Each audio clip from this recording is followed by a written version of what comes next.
Air merupakan sumber terpenting dalam kehidupan kita dan sungai merupakan sumber air yang paling utama untuk menjamin kelangsungan hidup ini. Pencemaran yang berlaku, terutamanya akibat pembuangan plastik yang berleluasa, telah menyebabkan keadaan sungai berada di tahap yang kritikal. Masalah ini diatasi dengan terciptanya jentera Interceptor.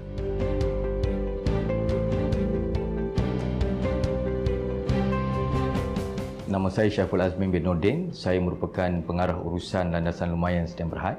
Hari ini saya akan memperkenalkan satu jentera yang dinamakan sebagai The Interceptor.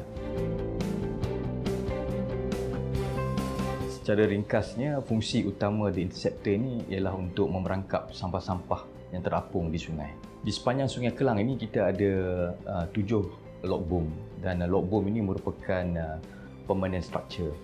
Jadi akan ada sampah-sampah yang terlepas daripada log boom kita. Di situlah The Interceptor memainkan peranan, di mana Interceptor ni akan memerangkap ataupun memungut sampah-sampah yang terlepas daripada log boom kita. Kerana Interceptor ni dia mobile dan kita boleh letakkan di mana-mana tempat yang kita perlukan. Sungai Kelang telah dipilih sejajar dengan inisiatif pemeliharaan sungai di peringkat negeri. Kita sebenarnya telah memulakan operasi pembersihan Sungai Kelang ni bermula tahun 2016. Dan pada penghujung tahun 2018, kita telah dikunjungi oleh The Ocean Cleanup daripada Netherlands untuk mencari rakan kongsi bagi meningkatkan lagi kecekapan operasi pembersihan.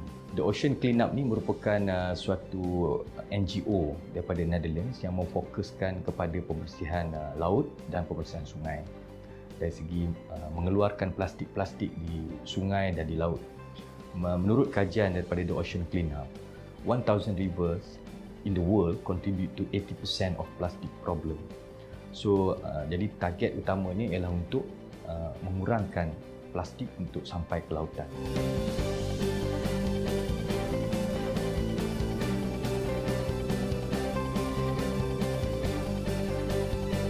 Jentera ini panjangnya 24 meter, lebar 8 meter dan tingginya 5 meter. Yang menariknya tentang Interceptor ni, dia menggunakan tenaga solar.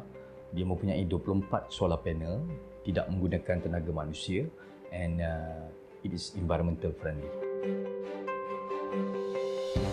Dalam sistem ini, kita mempunyai 24 solar panel PV photovoltaik yang total power adalah sebanyak 5.6 kilowatt peak. Kemudian daripada solar power ini akan pergi kepada bateri yang berkapasiti sebanyak 20 kilowatt hour lithium bateri. Memang sistem ini adalah 100% jana kuasa oleh solar. Daripada solar PV ini, dia akan sentiasa mengcharge bateri tersebut. Kemudian daripada seperti yang kita tahu, daripada solar PV dia adalah DC. Kemudian dia ada inverter kepada AC. AC digunakan untuk menjana kuasa motor untuk conveyor kita. Kita terdapat 3 motor di dalam sistem ini. Okey, daripada AC power tadi digunakan untuk kita jana kuasakan untuk sistem conveyor kita, untuk menggerakkan conveyor kita tadi. So conveyor kita menggunakan AC. Kemudian daripada DC tadi kita akan gunakan untuk sistem-sistem ELV, extra low voltage, di mana untuk powerkan kita punya telekomunikasi, untuk powerkan kita punya HMI, human machine interface. Bebas penuhnya daripada penggunaan bahan api, tenaga hijau yang dihasilkan ini membolehkan kesemua komponen jentera beroperasi selama 24 jam sehari tanpa kekangan teknikal. Komponen Interceptor ni dia adalah bermula dengan barrier. So barrier ini sepanjang 100 meter. Tujuan barrier ni adalah sampah yang terapung di sungai akan melalui barrier, kemudian barrier ini akan pergi ke arah conveyor. Conveyor inilah yang akan menarik sampah daripada barrier tadi, kemudian akan pergi ke shuttle conveyor. Dan di shuttle conveyor ini kita akan ada 6 dumpster yang di atas barge. Kemudian shuttle conveyor inilah yang akan mengisi setiap dumpster ini sehingga dumpster ini full. Sistem ini akan memberi notis kepada operator dan operator kita akan offload. Maksudnya dia akan keluarkan brush ke belakang and then kita akan pergi ke offloading site.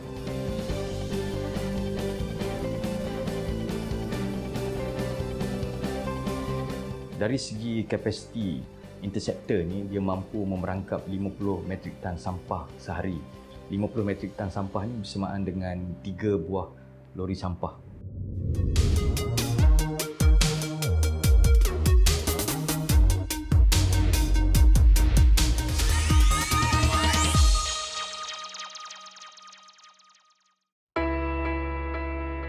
Rancangan pembangunan semula Sungai Kelang terfokus kepada kerja-kerja pembersihan, pemuliharaan dan suntikan aktiviti ekonomi serta pelancongan di kawasan persekitaran. Seiring dengan peredaran masa, projek ini diyakini mampu mengatasi masalah pencemaran sungai secara komprehensif.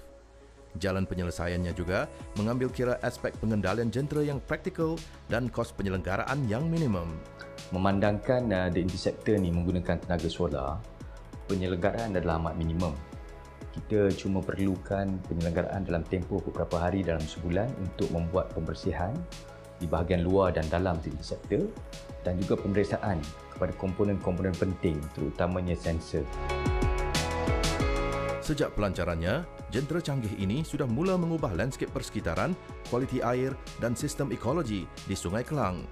Jentera yang dibangunkan menerusi teknologi dari negara Belanda ini hanya boleh dikendalikan oleh mereka yang berkelayakan. Pengendali interceptor ini mesti menjalani latihan sekurang-kurangnya 3 bulan yang dijalankan oleh The Ocean Cleanup. Dan ketika berada di interceptor tersebut, dia harus memakai kelengkapan keselamatan yang sesuai. Dan dia kena pastikan tidak ada orang-orang yang cuba masuk ke dalam The Interceptor ketika interceptor beroperasi.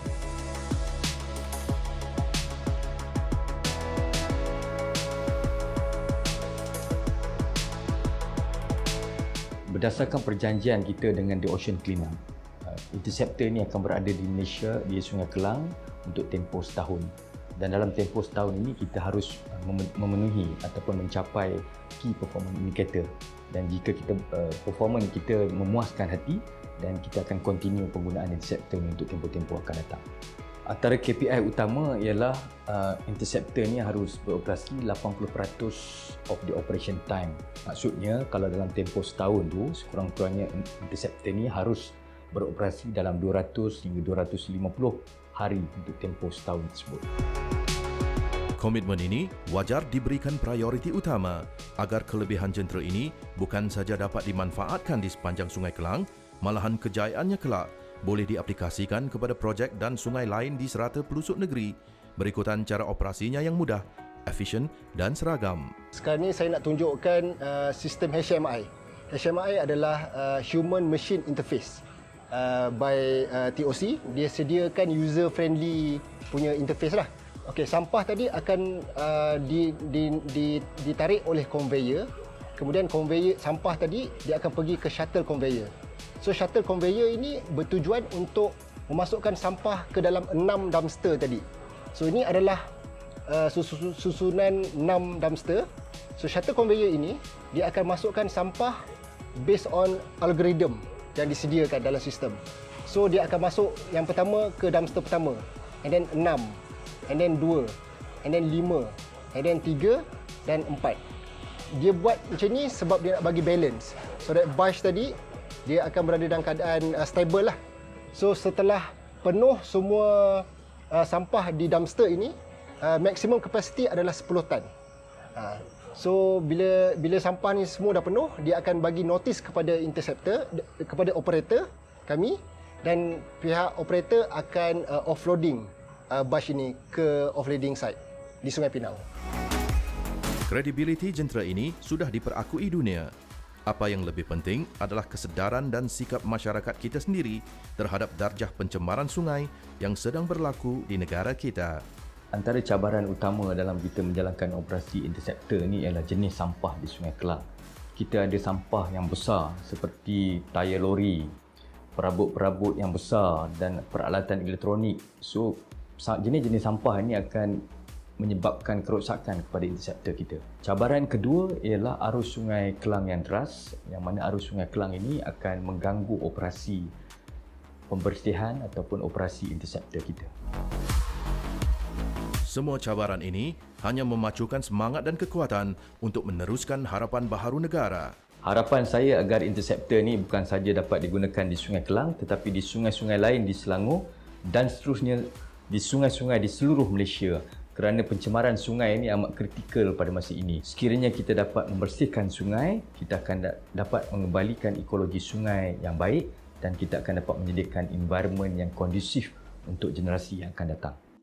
Sesungguhnya, kitalah pewaris yang wajib menggalas tanggungjawab untuk memelihara alam sekitar demi masa depan anak bangsa. Dan merekalah bukti serta pencetus inspirasi kepada kelestarian sungai kita pada hari ini.